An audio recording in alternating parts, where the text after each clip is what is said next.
I am here with actor Carly Nahon. Thank you for being here. Thanks for having me. So, I mean, again, we can start with all kinds of different things. But Carly is, I think, a fine actor, but we know each other from pickleball. Yes. And so I don't think I've talked about this here, but I mean, one of the things on this podcast that I do want to talk about is, like what brings people joy. Because because I'm like severe anxiety and depression, and I have to say, pickleball has like been this major force in my life in terms of creating community. And you can joke about the name; it's kind of goofy sounding. You can joke about everything. Right. Going to play at 7 a.m. But so I'm curious. I mean, and so I met you there, and we kind of had a good connection. And there's so many cool people there, right? Very, very much so. So I mean, I definitely want to talk about your work, but I am kind of interested to hear how you got into it. Okay. If you don't, I mean, it doesn't matter. No, I'm so into that. Well, first off, yeah. My first impression of you was I saw you playing, and I guess I had met everyone but you. Okay. And you're like backwards hat, like this cool kid with the tats, and like.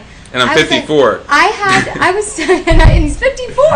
And God damn it! I was so sour. I was like, who does this guy think he is? Oh yeah, were you salty? I was a little salty for like 10 seconds. Oh, and man. just picked up the Lay's chips and ate them out of the bag, and I was like, hi, I'm Carly. I don't think we've met yet. Yeah, I remember that. But we have so much fun when we play. You keep me sane. Yeah. I have horrible sportsmanship and horrible attitude. I didn't notice that you have bad sportsmanship. I just don't know. What do you mean? I just have anger. Like after the first point, I'm always mad. But poor sportsmanship is not being nice to your opponents. You're all always right. nice. I guess. You're not. Okay. You direct anger at yourself. That's very true. That's what in all I was. aspects of I mean, life. I'm not trying to psychoanalyze you. No, but a little bit. Yeah. You're kind of right. No, but we always have so much fun, and that is the one place where I do have a mouth of a sailor. I don't know where it comes from. You do. I'm like, so everyone's like, oh, Carly's so cute. She's like the baby of the courts, and then I'm like, fuck. Okay, so true. Well, we don't censor Instagram, so it's good.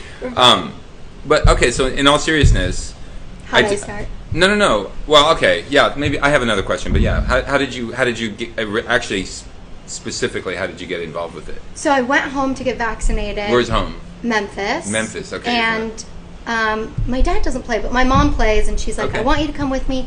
Just take one lesson, Carly. Just one. You took a lesson. So I took a lesson, and Yeah. I was like, oh, this shit's easy. Oh, really? And you're, just to be clear, you're a tennis player. Oh, yeah. You're a good tennis player, it looks like. I'm okay. Yeah. My mom was like, my whole family, they were all like professional players.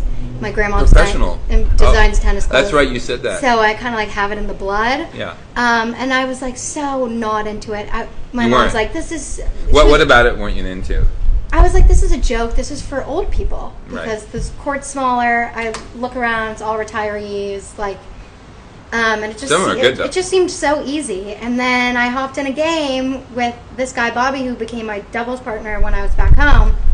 And they just killed my ass. And I was like, I'm not okay with that. I don't like, Right. I didn't expect to lose. Yeah. So then I got really competitive really fast. And then I was like, I'm buying a paddle. I'm going to find courts in LA. I like Googled everywhere. And then finally, somebody said, go to Pasadena. The people there are really nice. I played a couple other places. And now I'm addicted. And it was like the greatest escape from work, I think. Because the life of an artist, especially during the pandemic, is so sad. So, okay, let's talk about that. What was your experience about that? How was your experience with that? Sad in what way? Like being an artist during the pandemic. Yeah. It was just really hard to stay like on my game. At the beginning I was like, this is only going to be a couple months. So I was like, I was reading a script a week, and I was up to date on all my films. Like, what does that mean, up to date on all your films? Like, if you handed me a list of like 20 films you think every person should see. Oh, I see. I was watching things that I had never seen that I should see. What's on that list? Oh my gosh. Sorry, but that's no, it's good. No pressure. Long list. I attempted to get through Schindler's List, and I'm Jewish, so it was hard. I'm Jewish too. I didn't finish. You didn't? It, no. Because it was so emotional? It was too much? I didn't go to, I couldn't even go to sleep that night. I slept with all the lights on FaceTime with a friend. Right. Wow. I'm trying to think of what other great films. Moonlight. Moonlight is great. Yes, that was an amazing film. Yeah, and one that was Slumdog Millionaire. Yeah. King's Speech I had never seen. That's a great one.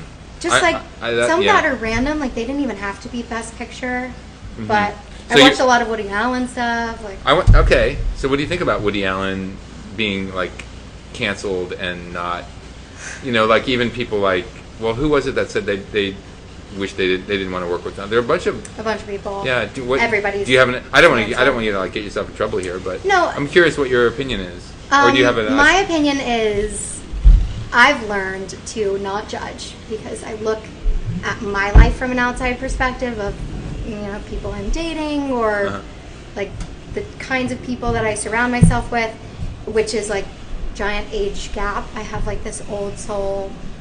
You're saying you have dated older people? Yes, that's right. Fine. I usually date older. Well, I'm not. You're not going to get any crap from me. I mean, you're not. Right. And he's been with her for so long. Yeah, Suni. So long that it's like they love each other. It's like right. So I've gotten to a point where I'm like, I don't judge anything. Yeah. I don't judge any of the age. David Foster and Catherine McPhee, I don't date them. I'm like, if you're happy, this is your life. And if you die tomorrow, I'd rather you die tomorrow happy than like worried about all these people are like think I'm disgusting. I'm like, you don't get to choose who you love or who you're attracted to. Right. Did you follow the accusation of sexual molestation? Yeah, and I'm not. You don't have to answer. I actually don't know much about it. I talked to my aunt about it a lot, but you did. Yeah, and I let her inform me, which was so long ago. I don't even remember our conversation. Yeah, but well, part of the reason I'm asking is that he has been one of my favorite. Oh, okay. I mean, his comedy definitely strikes a chord with me. Mm-hmm. Number one, and number two, some of his films I think are masterworks of narrative. Didn't we talked about Annie Hall? Annie Hall's amazing. But I have several friends, including my girlfriend, who, in my mind, rightly so, can't deal with. I just can't watch his films anymore. My friend his friend. It's the only thing you think about. Well, I think I get it. I mean, I am sympathetic to that view too, and I somehow can't stop watching his films, even though I may have a problem with him too. So I'm just curious where you were it's like the psychological at. part. Like you kind of want to know where it comes from. Well, so you watch. Yeah. Do you watch his films to see like if the narrative strikes? Yeah, maybe. I mean, he does have this thing for young girls, but that doesn't really deal with the sexual. Whatever. Let's not talk about Woody. Bye, Woody. Bye, Woody. Get out of here. No. I don't want him to get out of here. So you say it's an escape from work. So how did you get into acting? Actually, I'm interested to hear that. Oh, okay. I was teeny tiny, and my grandmother designed tennis clothes, like I said. Yeah. And my brother and I modeled in her catalog. Wow. So we were always modeling, and we started going to New York, and I started doing... From Tennessee? Yeah, from Memphis. Memphis. And my brother actually, I owe everything to him, because he did everything first. Is he older? He's 4 years older. Okay. Love him. Yeah. What's his name? We've come a long way. Alex. Hi, Alex Nahon. We've come a long way. Alex, I'm sorry for your childhood. I used to literally beat the shit out of him. Even though you're I was younger. But we finally have grown out of our fights, I think. So you guys are which close. Is great. Yeah. Closer, yeah. Closer. But he did like voiceover and print, and then I got into that. So I really started off doing a lot of voiceover. Okay. And then I transitioned. I had an agent in New York. And did you study in school? Drama? Or like in college? Yeah. Yeah, I studied acting in journalism. Where did you go to college? Went to Emerson that's in Boston. Right. And it was great because it was a liberal arts school, and they have a really great journalism program, so I got to do both. Oh, I didn't know you were into journalism. Yeah, I used to be huge into journalism. Really? Okay. Yeah. But are you still interested in it? No. You're not? Like our political... I actually don't have cable anymore. I'm like, I can't with our political... Yeah. Yeah, I see.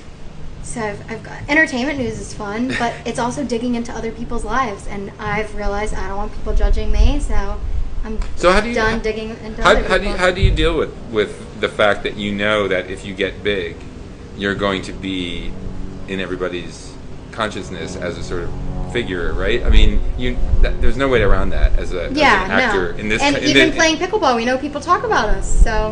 Well, right. Does that? But you're okay with that, or not? Yeah, because I've learned no matter what you do, no matter how small you are or big you are, high school kids talk about. No matter what you do, somebody is going to talk about you. Is there? Yeah. And you might as well. I don't know. What is it? Okay, not that there even has to be an answer to this, by the way, but like, what is it about acting? Is it something that you couldn't live without? Or Absolutely. Okay. Do you know what that is? I mean, like where that comes from, or it's just storytelling. It's okay. Like, that's funny because my friend Blake, that we know, that Blake from pickleball, said the exact same thing about being a writer. Actually, that he can't do it without it. Well, I don't know if he said that, but basically the conversation was that was the crux of what made it key for him as an activity and as something that he wanted to be involved with. Yeah, I can't leave the industry, no matter. I mean, I tried. I did a couple internships in casting, and I sat there, and kids were walking in, going out for things that I should have been going out for, and there was a pit in my stomach, and I was like, "There's so many." How do you deal? Okay, so I'm asking you kind of hard questions, but you're doing good. Thank you. No, you don't need my approval.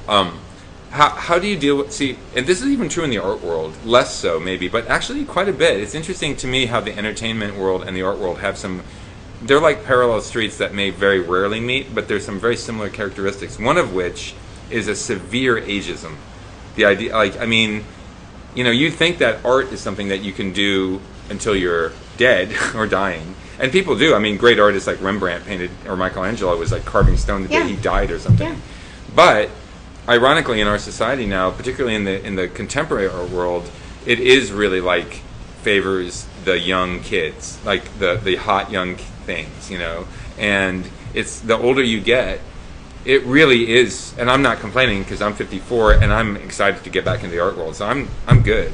But you're a young soul. Yeah, but I don't know if that's true. It's because I'm immature.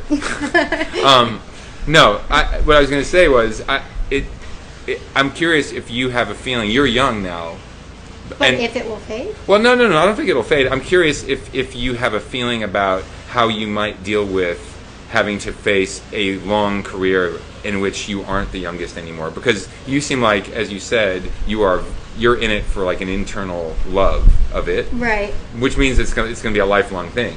Yeah. And so, is it something that do you ever think about? Oh man, I'm gonna have to like form a philosophical way of dealing with this crazy shit, or do you just not even think about it? I never think about it. Okay. And every day is like a different struggle. I mean, every day is a different struggle. Right. So. With the industry or just the industry. What are the biggest, if you don't mind, you don't have to talk about currently the biggest struggle, and it's great because my friends are finally getting, the spotlight that they deserve, and I mean just being considered an equal, but everything is going diverse. So it's really, really hard to be white. A white girl, yeah. At least to be a white girl who is almost 25 but looks like she's 15, 16. Now, I was going to ask you about that because I think at one time when we were talking, you were saying something about how you really didn't like that people have this idea that you're like a little kid, which you are not. I don't think of you that way. I know, it's because when we talk, it's like old souly. Yeah, you definitely have. Yeah, that's interesting. So that's what gets in the way, and does it get in the way of getting roles too? It gets sometimes because it's like the role will call for somebody who's 25, and I'm like, oh, that's me, and then I look on camera. And before I submit it, I'll show it to one person or get a second view, and they're like, "You look so young. Did you put enough like makeup on?" And I'm like, I am almost 25. Like, right. This is me. Do you? Have you ever just embraced? Not necessarily forever, but have you sometimes said, "Okay, I'm just going to go with people's perception of me and work that and let that." Honestly, lately, yes. I mean, don't you kind of have to a if you little want to work? But in the past, month and a half, auditions have gone from one every 2 weeks to 2 or 3 a week because things are opening up. And I think the pendulum is swinging back. Obviously now everyone is considered. They're not just looking for one ethnicity, right? So it's open ethnicity, which is different. And I actually love it. It'll be 16, spunky, whatever, and I'm like, oh, this is me too. So it is. easier sometimes because I know if I put no makeup on, I'm like, I am 16 and I am a freaking kid. My house is pink. Like, I So dress like I'm a kid. I am a kid. Are you? A little bit. Well, I mean, I am too. But in the head, I'm not. No. In the head, I'm an old person, and What does that mean? When you say that, can you be specific? What that means? Aside from going to bed at like 9:30 and waking up at like 6:30, yeah. Wait, 9:30 and you get up at 6:30? Yeah, I've been. Why is that? That isn't necessarily. And that hasn't been a thing since that started in like February. But so I'm new to that. But I just get so much more done in the morning. I think I'm old because I think so much more maturely than I think kids my age. That's what people usually tell me. What does that mean, though? Like, what would be an example? Maybe you don't have to answer that, but I mean, even like dating life. Like, okay, what about it? Some people get so hung up on every word that the person they're seeing says, and I'm like, oh, well, men don't change. So I see. If this is said to me, I'm going to take it face value. Maybe I'm not going to dig in and be like, oh, well, he said this, so like it could mean this, or this. Do you mean same with people too? Mm-hmm. Do you mean so? Okay, let me see if I understand this. It sounds like you're saying. Tell me if I'm wrong. Yeah. It sounds like you're saying you kind of feel like you might have some perspective that maybe an old person might have. Have had, yeah. And you sound a little, they've been through it before. Like, and I don't want to use the word jaded, but maybe realistic or. Yeah, I try to be. And maybe not. Yeah. Okay. Is that from? Do you think that's from experiences you've had, or just? I think it's from growing up in theater because I was always the only kid. I was always surrounded by adults. Okay. Sure. You had no choice but to grow up like that. Right. Do you think? I've never talked about anybody about being Jewish on this podcast. Interestingly, do you think that has anything to do with your outlook on life? Not that it has to. I'm just curious. I think it's taught me sometimes that in a lot of situations, like I deserve more. What do you, like? Okay. How did they teach you that? Because when someone is older than you and they're telling you you're receiving like bare minimum, like even in a friendship, if you're always calling the other person and they're not calling you back, or like they don't call you first to have lunch or whatever. Yeah. That's like a bare minimum thing of a friendship. You either tell them, hey, I deserve more, or you leave the friendship. And now I feel like I'm like, okay, well, she didn't ask me to lunch. She hasn't texted me in a week. Fine, I'm gonna back off, and I'm just. You do seem like you're mature. I realize like, that's fine. Yeah. That's. Do you have a lot of close friends in LA? How long have you been in LA? I've been in LA for like 2.5 years. 2.5 years. Yeah. And you came here specifically to work, obviously, right? Yes. Yeah. I needed a change of coast. Yeah. And my reps are out here. And yeah. Did you finish school? When did you finish school? I finished school December of 2018. Right.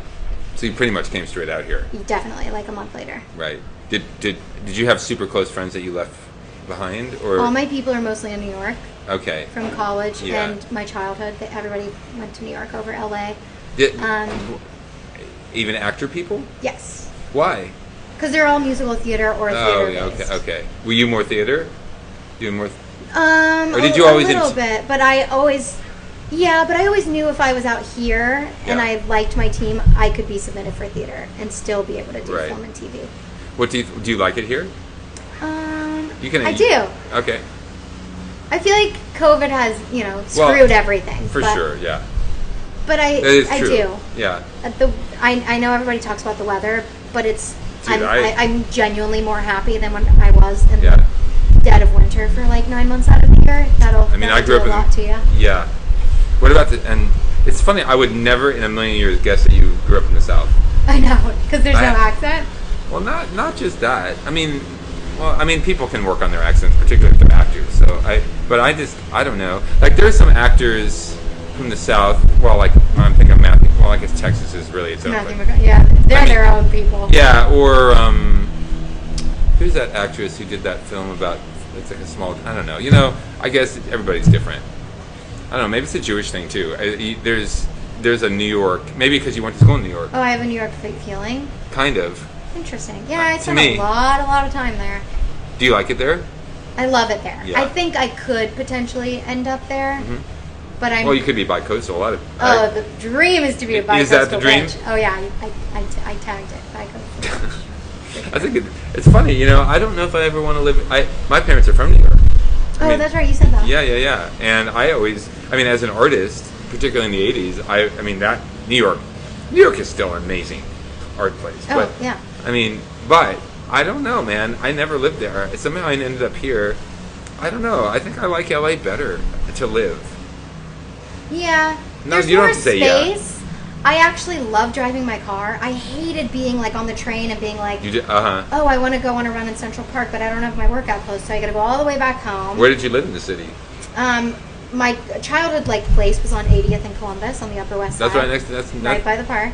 That's where my uncle used to live. Oh, nice. Yeah. And then when I go back, I stay with whoever. Yeah. I like to stay on the Upper West Side if I can. The Upper West? You Yeah. seem like an Upper West Sider. Yeah. I don't know. I can see that. I have a Whatever little that means. villagey feel too. Sometimes I'm just giving you a hard Depends time, on the outfit. Carly. I'm just giving you some shit. But you're here. What would be the dream role? That's a weird question. I sound like I'm interviewing for Variety. Sorry. But I am interested. I'm interested, like what The roles that I like to do. Well, okay, maybe it's not like you have to give me a specific like. Well, I can tell you what I'm pinned as and what I would like to do. Okay. Yeah. So I'm always pinned for comedy. Like I grew up doing comedy, like Neil Simon shows. Okay. And less of like the gritty stuff, and then coming out to LA and doing a lot of more film and TV stuff. I've fallen more towards having a lot of heart for like the gritty stuff. What is gritty? What would be an example of gritty? I guess content that circles around like heavy topics, like Okay. opioid addiction, teen pregnancy, stuff like that. Like Yeah. heavy stuff that. That's what you want. Yeah, now I want that. But don't get me wrong, comedy is so fun, and that's what brings me joy, is making people laugh. Okay. Yeah, you're funny. You are funny. I mean, I definitely. No, I mean, yes. Your outbursts are always funny. And those screams, on the right? I court. knew that was gonna. Yeah. Well, I mean, I guess. But that always that growing up in theater. Do you do? Oh, sorry. I always did comedy, and that's what brought me joy. Did you do stand up also? No, never. I have Would no you- jokes in my back pocket. No. Okay. No. So comedic roles. Yeah, like if it's written, I Yeah. will deliver it to you on a Sure. on a perfect silver platter. So when you know, okay, so I guess one of the things I'm interested in with this is when you know that you have a particular thing that you're interested in, how do you do you get that across to an agent to say, like, do you say to your agent or agents, do you have more than one? I have voiceover agent, theatrical agent, okay. and then a manager who deals with everything. So do you make it known to them, like, hey, could you try and push those roles for me, or do you just let whatever happens happen? Like, I usually let whatever happens happens because even like they know me so well that they know I'm like pretty comedic when I read, super sassy, spunky. If you were to start to give them more and more direction, would that be seen as you being over controlling? No. Not Because necessarily. in the big picture, they work for me.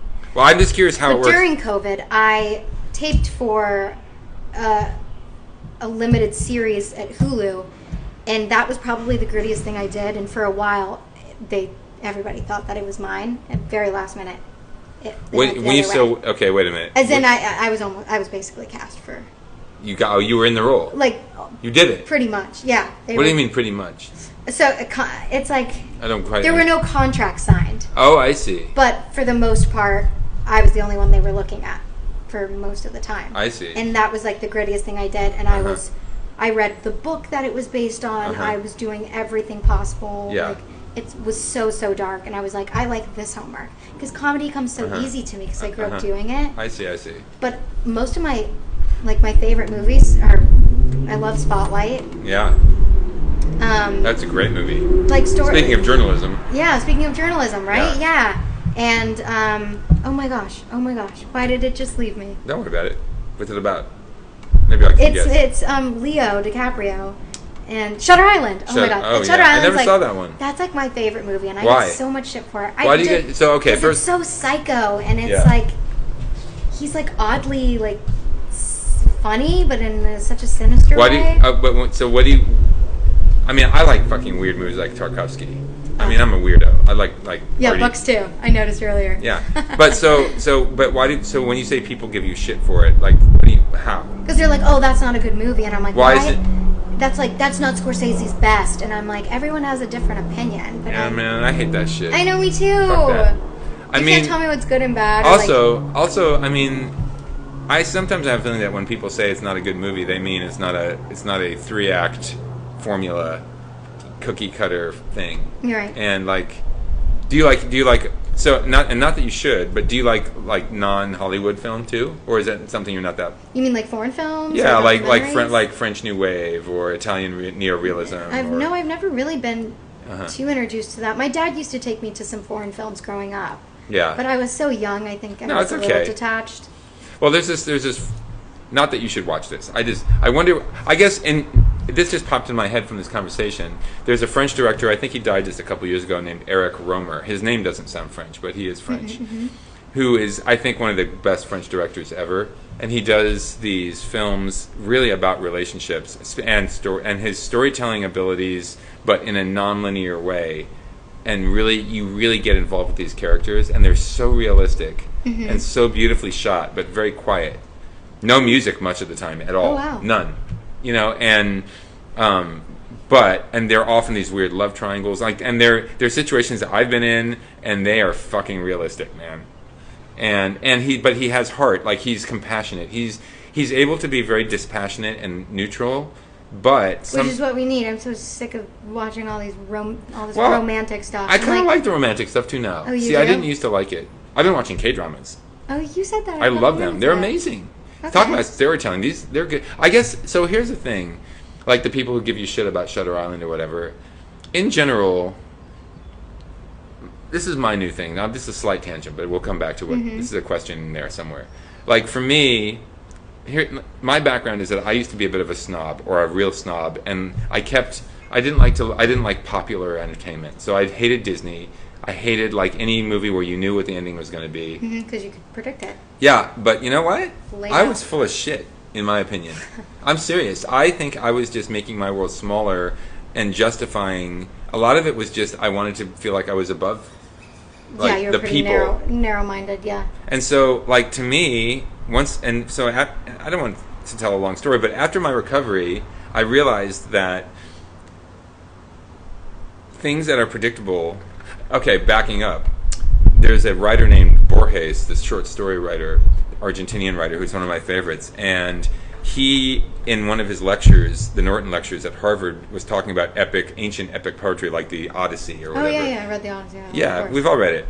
But he said the thing that is great about all those old epics, even in different Is that they're timeless? Well, he actually said they're timeless because they are predictable. You know that Jason is going to find the golden fleece. It's not a matter of it's not like, oh, is he going to find it? It's like, of course he's going to fucking find it. It's just the story is how he finds it. Yeah, and it's like the telling of it is, I mean, you kind of know what's going to happen in all these, and even myths are like that a lot of the time.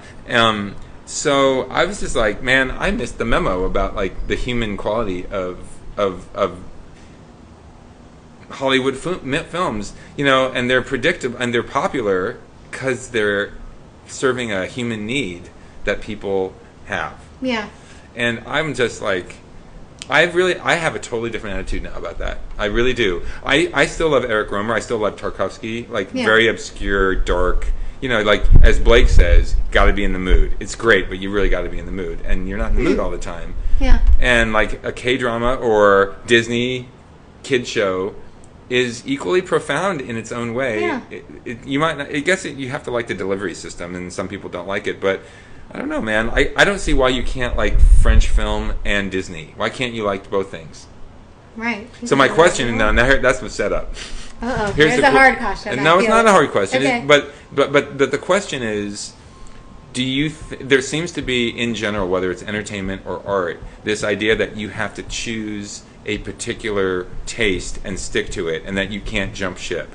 Like as an actor, you have to do serious films, or like when Adam Sandler did Punch Drunk Love. Did you see that? Yeah, or when he did recently. I didn't see the recent one. What was it? Where he stole all the. Yeah. I didn't see it. I was so sour going into that. I'm like. Was it great? Oh, he's amazing. fabulous. He's an amazing actor. Yeah, and he's also a super I mean, he's a great person. He's a great person. I don't know him, but I wish I could meet him actually, because he reminds me of the kid who used to like make me laugh at Hebrew school. Man, he's that guy. He definitely is that guy.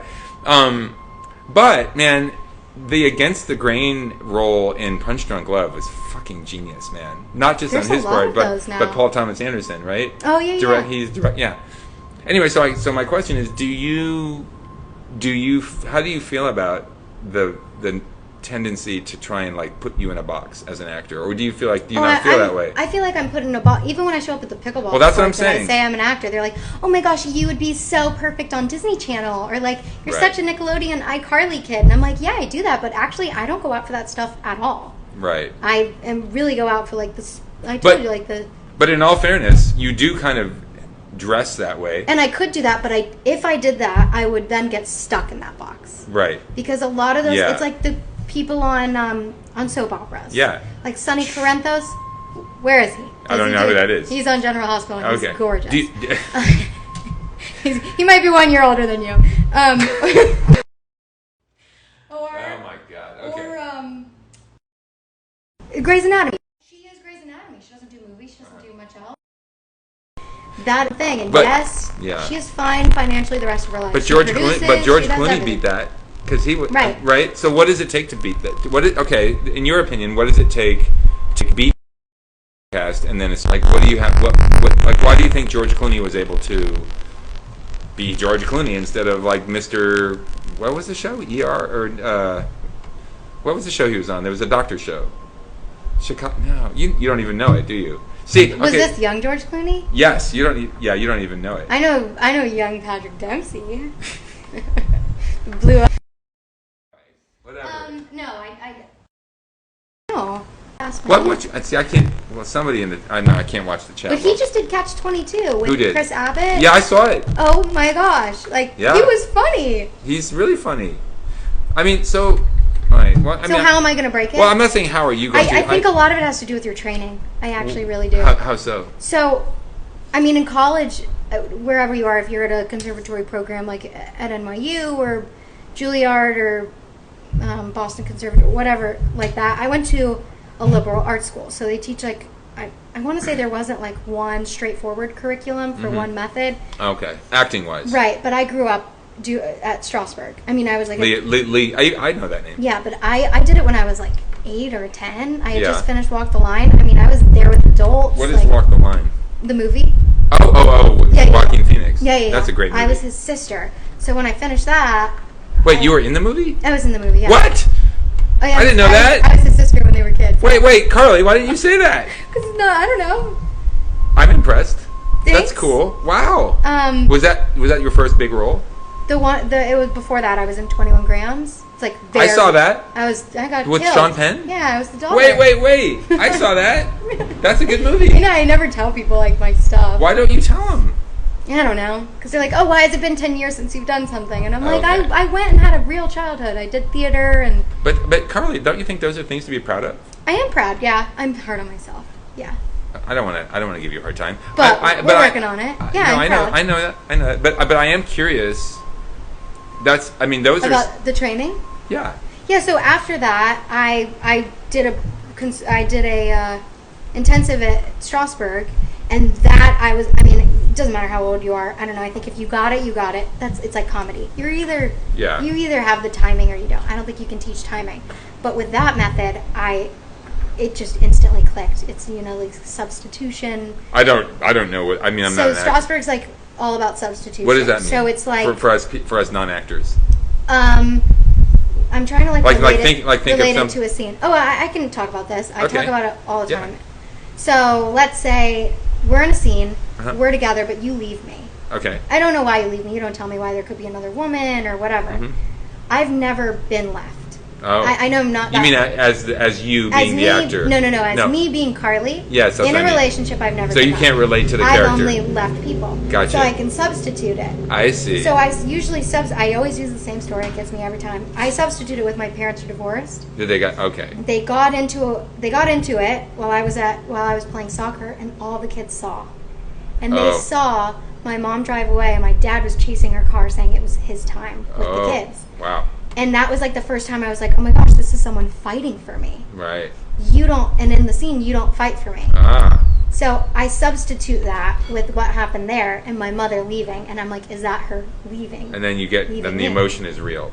Oh, every time. That's very interesting. So now when people are like, you cry so easily, or it's so easy for you to drop in, or whatever, I'm like, well, it's been ingrained in my head since I was 10. So when I went to college and they were teaching other methods, I'm like, you can't change it. But I think it has a lot to do with your training, because gotcha. That's interesting. when you work on it as long as you do. But don't you also think it... So I agree with... I mean, that makes sense. Mm-hmm. But I also would guess that it has to do with having some kind of like heart to create whatever it is. Mm-hmm. And experience. Right. Yeah, that's interesting. Going out and doing a million different things. Mm-hmm. Being friends with a million different types of people. Mm-hmm. You seem like you're pretty good at being friends with a lot of different kinds of people. And I think so, yeah. You don't seem like a suck-up. See, I was a people-pleasing suck-up before my recovery. I think I'm a little bit of a people pleaser. I've been better about confrontation and standing up for myself, but well, all my friends say, Carly has the most friends, and then I'm like, do they mean friends or acquaintances? Because in LA, I feel like everyone's an acquaintance. There's a lot of them. That's true. But I think I found a good group. Yeah. Uh-huh. Do they live near you? I mean, yeah. And are they in your field or not? A lot of them are in the field, but on different sides of the table. I see. Yeah. So like writers. Right. My agent's assistant happens to be my best friend. One is in casting. Yeah. I have a couple actor friends, but not really so much. Photographers. Well, I also, I would imagine that, I mean, the longer you stay here, I mean, I moved to LA with knowing like 2 people. It was weird. I mean, LA could be a bad place to be. It could be a bad place to start. Yeah, it's hard. A new chapter. Although, okay, so I'm curious. The thing about LA that I remember, I still like this about LA, and it really is just a feeling. So I cannot prove this, but there's just this odd feeling that I've never experienced in any other place of like you really can reinvent yourself here. Oh, absolutely. And like there's this feeling of hope, which sounds kind of cheesy, which I don't mind. I like cheesy now. No, I'm going through that now. But like even the whole sunset thing, and sometimes when I go to Venice or Santa Monica, there's something about the actual beach and the ocean culture, which I actually don't even like that much. Like I don't think I want to live... I'm not a beach person at all. I love going to the beach, but I don't think I want to live there. Yeah. But there's something about the... I don't know, man. It's like the feeling. You're like, I'm here. Yeah. Whatever. I mean... Yeah. That's one feeling I do not have in New York. New York, to me, feels like the grind. It's like... It is. It is man. Such a hustle. And it's a hustle out here, too. It's just it totally is a hustle. I know that. But I feel out here, for me, lately, the hustle has been, like, working on my mental health with my body image. That's been the hustle, because you're surrounded by hot people. I don't want to press you about mental health, but as you know, I'm pretty open about my mental health. And we talked about the day we met. Yeah, we did. Which is cool. It was like we're both open books. So, okay. So I have a couple of questions if you don't mind, and you don't have to answer any of them. Sure. But one of them is, why do you think mental health up to this point? Like I'm thinking of Naomi Osaka, right? Oh, yeah. Who is like the fucking coolest person. I know. She's my hero, one of my heroes. She's great. She's amazing, and amazing player, but. But off the court, she's. But so the thing. So here's the thing that kills me, right? And the fucking UST or no, it was the the tennis federation. Yeah. Right? They're like, the whole tennis world is praising her a year and a half ago for Black Lives Matter. How she handled the thing with Serena. I mean, she's just an amazingly gracious person, and she's very open. And when she does those interviews, those press conferences, she really is the most gracious to those reporters. She's very selfless. And so the one time she comes out and like tries to be real about her struggles, they fucking shit on her so hard. It's amazing to me. So I guess my question is, it's like I said earlier, no matter what you do, there's always gonna be. But why do you think mental health is in our society has not been something that was really out in the open as a major, like, to me and people are going to give me shit on I have a little bit of an answer. Okay, well, the last thing I'll say is, to me, mental health is more important than learning math.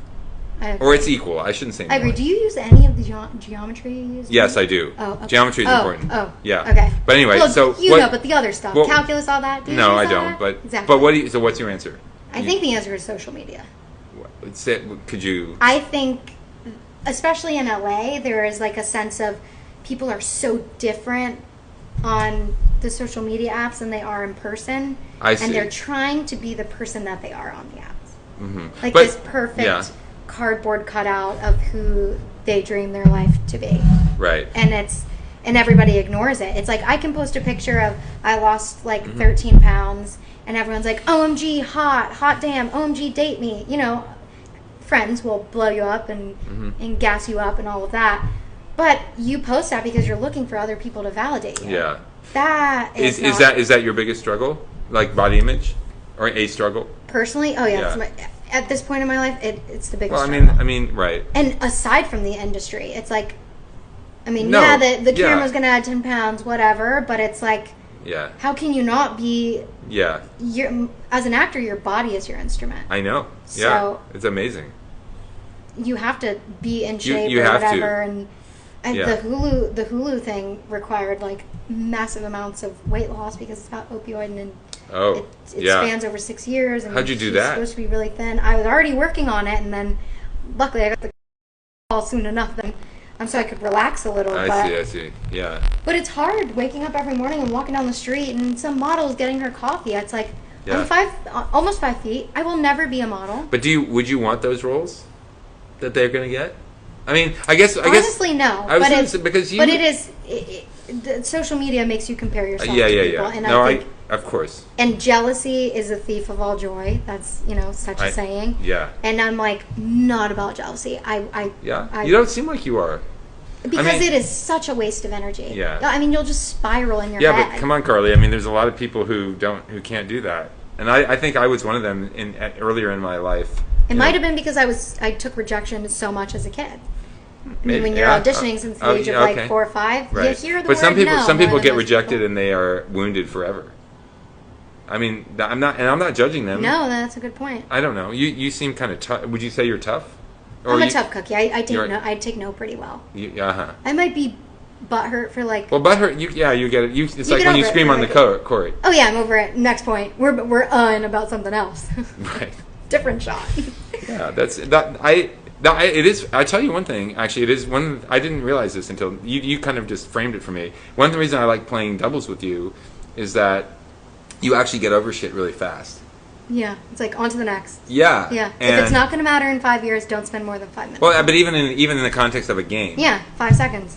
And look, I'm not judging people because I fuck up so much that people get mad at me. But I have played with partners who get actually, like, it really matters to their self-esteem. It's like but then there's this other thing where people attach their identities to outside things. Yeah. Like the goalie from South America who got killed after the World Cup when he missed the penalty, or when we didn't.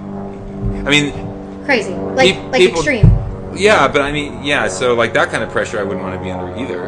Yeah, I let it all go when the game's over. Like as soon Yeah. as you click clink I mean, the best part is really hanging out with the people, isn't it? I have to say, people here Yeah. have made this like whole body image journey, self-esteem thing so much better. That's cool. I mean, you guys are so nice. I'll show up and it's like, Carly, you look great today. Like, I mean- you'll be like, I'm not gonna lie, you look pretty, and I'm like, oh my gosh, thank you. Or Nadim is like, I love your style. Love how you Yeah. put this skirt with this top. Do you ever think about doing fashion? I'm like, oh my gosh, everyone's just kind, but it's genuine. It's not. It fake. is genuine. But I mean, I suppose in the industry, everybody, it's like, In the industry, they tell you what you don't have. Well, right. You're sometimes.